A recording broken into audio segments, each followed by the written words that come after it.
live forever sounds like a dream, but alas, life is fragile and time is fleeting. This hasn't stopped people from searching though. The search for immortality has been well documented throughout our history, as anyone with that power would seemingly have it all.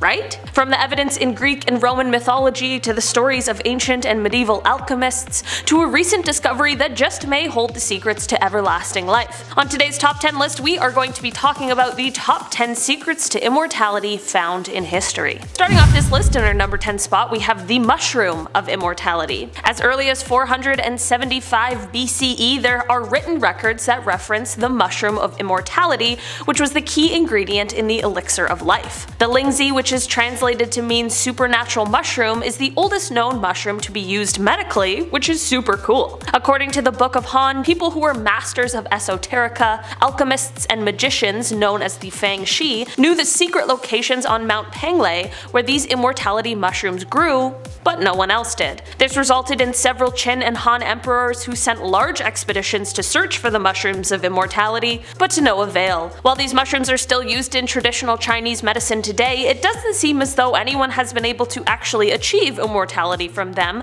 but maybe we just don't have the correct recipe anymore. In our number 9 spot today we have Amrita. There is a collection of Vedic hymns called the Rig Veda, and according to these Hindu hymns, Amrita, which is sometimes called soma, is a drink that can give someone immortality. Rig Veda 848.3 says, "We have drunk soma and become immortal. We have attained the light, the gods discovered. Now what may foeman's malice do harm to us? What, O immortal, mortal man's deception?" While Amrita and its consumption by humans has been well documented throughout history, the knowledge of where to get it has been lost. It is believed to have been some sort of plant or fungus, and the instructions for the preparation of it involved things like pounding parts of the plant into a paste or to release its juices. It would then sometimes be filtered through wool and then mixed with cow's milk before being consumed. Amrita was often said to have been found in mountainous regions, but despite there being such detailed accounts of its use, the true identity of it has been lost, and now sometimes ritual prayers will include an apology to the gods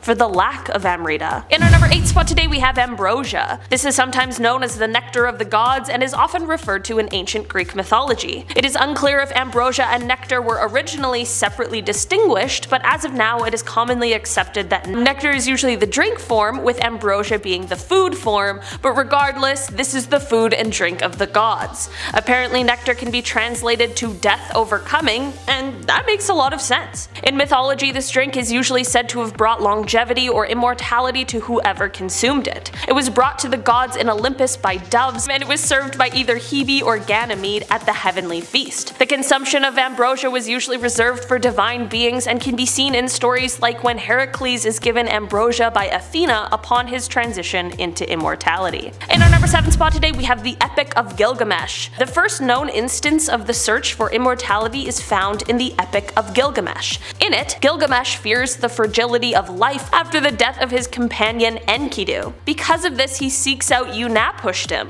This guy is a similar figure to Noah in Mesopotamian mythology, who was a servant of the great alchemist of the rain who ended up later becoming immortal. So Gilgamesh is searching this guy out to seek the answers to immortality, and when he finds him, he tells him to abandon his search for immortality, but he also gives him a trial to defy sleep if he truly wishes to be immortal. Spoiler alert, Gilgamesh fails the trial. After this, the guy tells him about a plant that can make him young again. This plant is located at the bottom of the sea, and Gilgamesh does end up obtaining it, but it is soon stolen by a serpent. I guess using this story as reference, it would appear as though there's some sort of trial that can grant immortality, but when all else fails, there might just be some sort of plant at the bottom of the sea that will do the trick. Just gotta watch out for those sneaky snakes. In our number 6 spot today we have metal. Metals are pretty strong usually, and some seem to be even indestructible, so it would totally make sense that there was once a train of thought where if a human consumed these metals, they too would take on the properties of being strong and indestructible,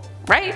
Flawed logic aside, this really once used to be the way of thinking. Mercury was a metal that was astounding to alchemists. A metal that is in liquid at room temperature? While that might have been super cool at the time, the poisonings that were about to happen in the name of immortality certainly were not. The Roman god Mercury is the equivalent to the Greek god Hermes and the Egyptian deity Thoth. All of these figures are said to have consumed liquid gold or white drops in order to achieve immortality, and it's these stories that caused ancient and medieval alchemists to believe that if they could either find a way to suspend gold in liquid form or mix gold and mercury together, then they would have found the recipe to immortality. In our number 5 spot today we have Nicholas Flamel. If you're a Harry Potter fan, you've definitely heard this name before, but did you know that the character is actually based off of a real person? Nicholas Flamel lived from 1330 to 1418 and he was a successful French bookseller. What's curious, however, is that about 200 years after his death, there began to be texts that surfaced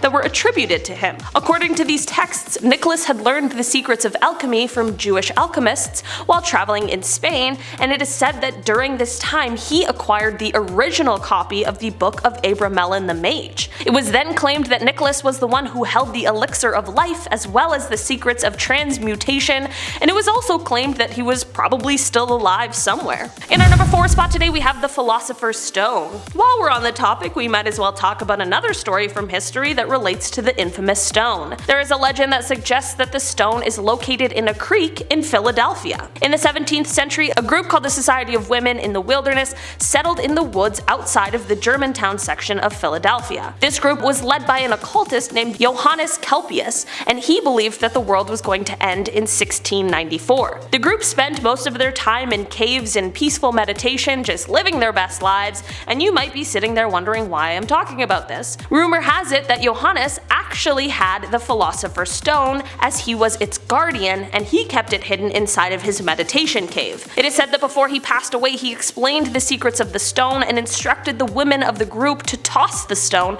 into the nearby creek after he passed, to which they obliged. Today this meditation cave is still accessible and it is now marked as a historic site. In our number 3 spot today we have the moon rabbit. The moon rabbit comes from Chinese folklore and is usually depicted while holding a mortar and pestle to mix up the elixir of immortality. In the lore, the moon rabbit is the companion of a goddess who lives on the moon. In some stories she is a mortal human, and in others she is an outcast deity who consumed too much of the elixir of immortality and floated up to the moon. There are some stories, however, that claim that she consumed too much of the elixir on purpose to float up to the moon to get away from her husband. Either way, it's clear she had too much, but floating up to the moon sounds like kind of a fun time. In our number 2 spot today we have the Fountain of Youth. The Fountain of Youth has been written about for thousands of years. It is said to be a spring that allegedly restores the youth of anyone who is lucky enough to bathe in or drink the waters. There are so many stories of the mythical Fountain of Youth, it has led many explorers and adventurers to set out in search of it. This legend really gained a lot of notoriety in the 16th century when it became associated with the Spanish explorer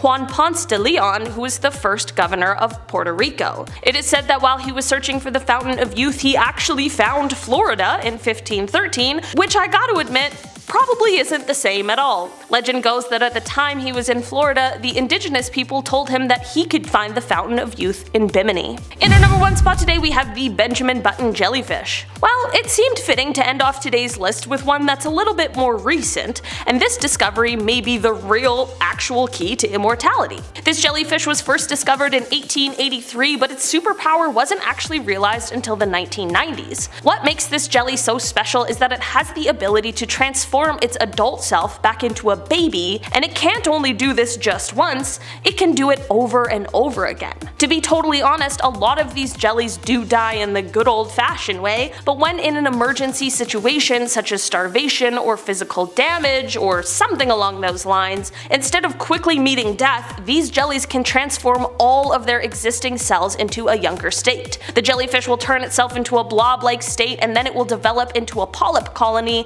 which is essentially the first stage in the life of a jellyfish. Researchers are of course looking into how this is possible for the jelly, as well as trying to find out how this could be used to help humans as well. Maybe the key to immortality has really just been swimming around in the ocean this whole time. Alright guys, that has been our list for today. Thank you so much for checking it out. Don't forget to hit the thumbs up button if you enjoyed the video today, and don't forget to subscribe. I've been your host today, Olivia Kozlowski, and I'll see y'all next time. Bye! And that's it.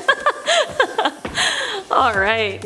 Ooh-wee. Interesting ponytail. Okay, by either Hebe or Ganymede. Ganymede? I think that's, yeah. Because of this, he seeks out Unapushtim. Unapushtim. These pronunciations are so funny. Because of this, he seeks out Unapushtim.